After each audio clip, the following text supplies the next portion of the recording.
सबसे पहले भगवान को किसने देखा? सृष्टि के आरंभ में जब यह जगत बना तब प्रकृति में जीवन का संचार हुआ। नदियाँ गूंज उठी, पर्वत अटल खड़े रहे, आकाश में सूर्य चमक उठा, पेड़ पौधे, पशु पक्षी, मनुष्य सब अपनी अपनी गति से जीवन जीने लगे। लेकिन हर जीव के भीतर एक प्रश्न गूंजता था, हमारा रचयिता कौन है? क्या कोई है जो सब कुछ चला रहा है? कई युग बीते, लोग मंत्र जपते रहे, यज्ञ करते रहे, लेकिन भगवान को प्रत्यक्ष किसी ने नहीं देखा। केवल वेदों के मंत्रों में उनका उल्लेख था, पर दर्शन किसी को नहीं हुए।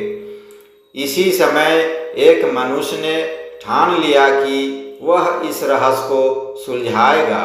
वह था ऋषि अत्रेय, एक महान तपस्वी जो वेदों के ज्ञाता था, परंतु उसके भीतर बेचैनी थी।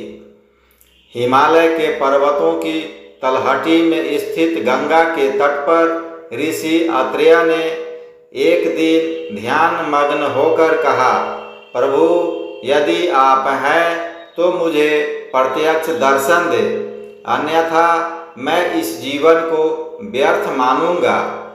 फिर उन्होंने प्रण लिया, मैं तब तक न जल ग्रहण करूंगा, न अन्न, न विश्राम, जब तक मैं भगवान को देख न लूं। तब तक मेरी साधना रुकेगी नहीं।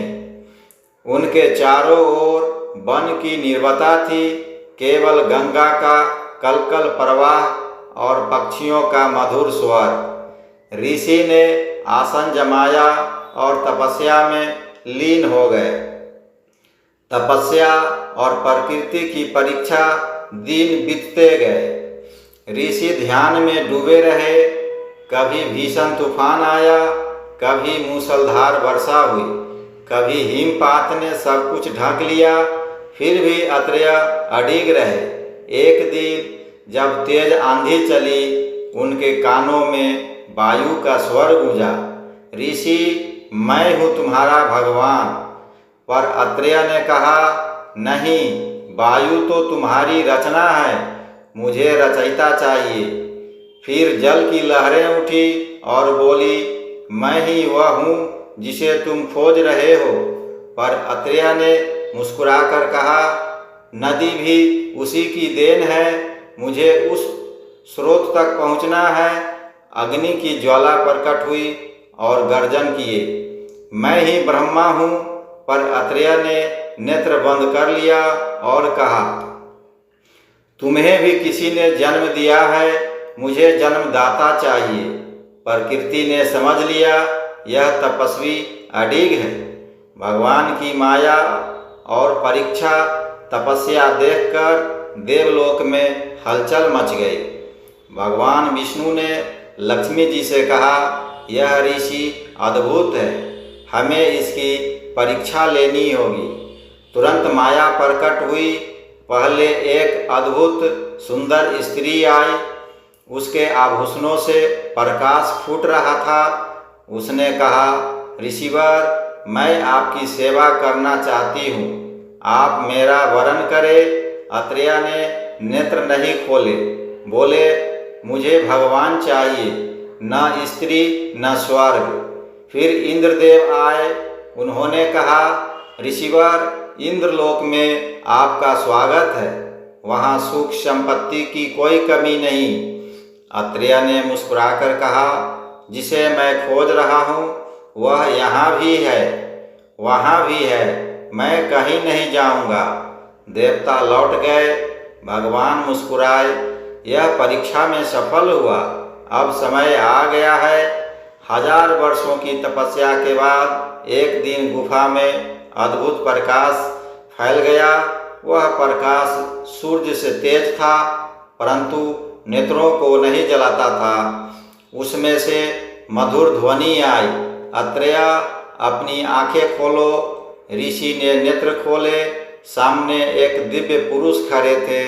शंख, चक्र, गदा पद्म से सुशोभित पीताम्बर धारण किए, नेत्रों में करुणा, मुख पर मधुर मुस्कान, उनके चरणों के नीचे कमल खिले थे। ऋषि स्तंभ रह गए, उनकी आंखों से आंसू बहने लगे।